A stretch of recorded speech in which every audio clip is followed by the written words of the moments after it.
অনুশীলনে তারিকের কাছ থেকে শূন্যে লাফিয়ে বুকে বল নিয়েছিলেন ফাহমিদুল ইসলাম। তবে পায়ে জাগলিং করতে ব্যর্থ হন তিনি, আর তাতেই মজার ছলে তাকে শাস্তি দিতে চলে আসেন ক্যাপ্টেন জামাল ভুঁইয়া ও সিনিয়র খেলোয়াড় তারিক কাজী।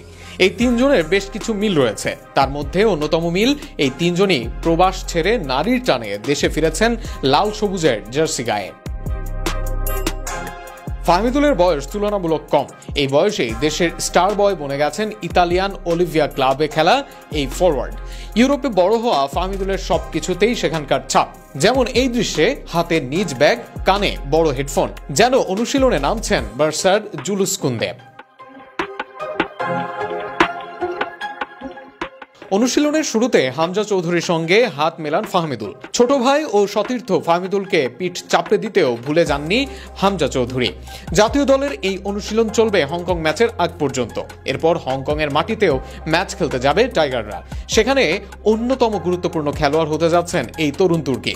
নিজের গতি আর স্কিলে আরও একবার মুগ্ধ করবেন সবাইকে, সেটি প্রত্যাশা।